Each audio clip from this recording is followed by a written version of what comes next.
রাধে বন্ধুরা, আশা করি আপনারা সবাই খুব ভালো আছেন। আমিও খুব ভালো আছি। আমার একটি নতুন ভিডিওতে আপনাদের আবারও স্বাগতম। আপনারা লাস্ট টাইম দেখেছিলেন আমি মায়াপুর গেছি, তো আজকে আমি শেয়ার করছি সেখানে গিয়ে কি কি করলাম।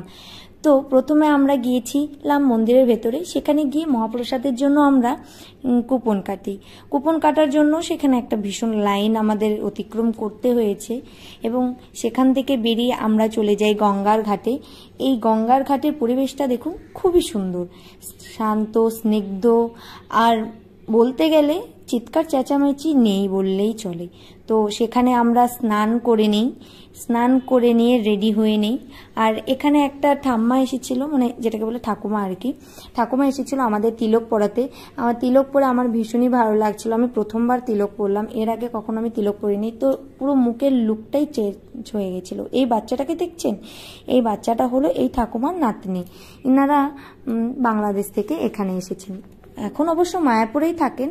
তো সেটা নিয়ে গল্প করছিলেন মার সঙ্গে, মামির সঙ্গে। এই যে আমার মা, মামি আর আমার বর, এরা তো ব্যাগ গোছাতেই ব্যস্ত, আর আমি এদের সঙ্গে গল্প করতে। এই বুনুটা খুবই মিষ্টি ছিল আর খুব সুন্দর কথা বলছিল, আমাকে রাধে রাধে বলছিল, তারপর বলছিল মন্দিরের ভেতরে কি করতে হবে না করতে হবে। আর ও ফটো তুলতে খুবই ভালোবাসে, সেই জন্য আমাদের সঙ্গে অনেক ফটোও তুলেছে, আর আমি ওর অনেক ফটো আর ভিডিও নিয়ে রেখেছি। ওর সঙ্গে কথা বলে আমরা চলে যাই মন্দিরের ভেতরে। মন্দিরের ভেতরে গিয়ে আমরা চারপাশটা ঘুরি। ঘোরা শেষে গরমে হাঁসফাঁস করছিলাম বলে এই গাছের তলায় বসেছিলাম একটু ঠান্ডা হওয়ার জন্য। মন্দিরের ভেতরটা তো আপনারা জানেনই যে ক্যামেরা অ্যালাউ নেই, যার জন্য আমরা সেটা দেখাতেও পারবো না। দূর থেকে ক্যামেরায় যতটুকু আসছে সেটাই আপনাদেরকে দেখানোর চেষ্টা করছি। এরপর গাছতলায় বসে অনেক গল্প করছিলাম, আর আমার বরের একটুকু ভালো লাগছিল না গরমটা, সেই জন্য আর কি ওকে একটু রিল্যাক্স করার জন্য গল্প করছিলাম। তো গল্প সল্প করে মন্দিরের চারপাশটা আবারও ঘোরা হয়, কারণ অনেক বড় এরিয়া, তো মানে কি বলবো, একদিনে কেউ ঘুরলে না শেষ করতে পারবে না। কিন্তু যেহেতু আমরা একদিনের জন্যই গিয়েছিলাম, তো যতটা পেরেছি চেষ্টা করেছি। এরপর প্রসাদের জন্য আমাদের এই লম্বা লাইনটা অতিক্রম করতে হয়েছে। তারপর গিয়ে আমরা প্রসাদ পেয়েছি।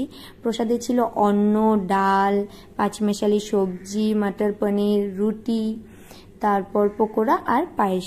খুবই সুন্দর ছিল। খাওয়া দাওয়া শেষ করে আমরা মন্দিরের চারপাশে যে ছোট ছোট মন্দিরগুলো আছে, মানে চৈতন্য মহাপ্রভুর মাসির বাড়ি, তার হচ্ছে নিম গাছ, এইসব জায়গা আমরা বিভিন্ন মন্দিরগুলো ঘুরছিলাম। আর মন্দিরের ভেতরে অ্যাজ ইউজুয়াল ফটো তোলা, তারপর ভিডিও করা নিষেধ, তাই করিনি, সামন থেকে যতটা হয়েছে করেছি। তারপর সেখানে ঘুরে ফিরে মানে ক্লান্ত হয়ে গেছিলাম, আর চলছিল না, পা সাথ দিচ্ছিল না। তো যাই হোক, অবশেষে আমাদের মায়াপুর ঘোরাটা শেষ হয় এবং আমরা বাড়ির পথে রওনা দিই। আপনাদের যদি আমার ভিডিওটা ভালো লাগে অবশ্যই লাইক করবেন, কমেন্ট করবেন আর শেয়ার করতে ভুলবেন না। সাবস্ক্রাইবটা করে আমার পাশে থাকুন। আপনারা সবাই সুস্থ থাকুন, ভালো থাকুন, আর আমার পাশে থেকে আমাকে সাপোর্ট করুন। টাটা।